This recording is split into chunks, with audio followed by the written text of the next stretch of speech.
Hi అండి. ఈరోజు వీడియోలో వంకాయ ఎండు రొయ్యలతో ఎలా కర్రీ చేసుకోవాలో చూపిస్తాను రండి.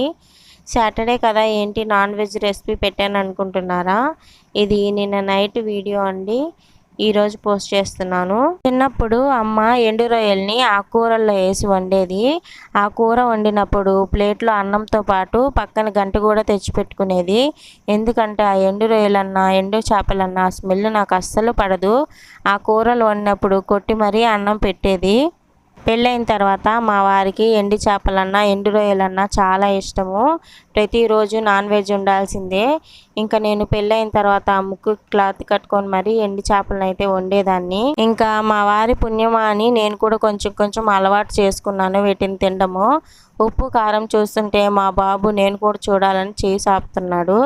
ఎండు రొయ్యలు వంకాయ కర్రీ కాంబినేషన్ చాలా బాగుంటుంది. ట్రై చేయండి. వీడియో నచ్చితే లైక్ చేయండి, షేర్ చేయండి, సబ్స్క్రైబ్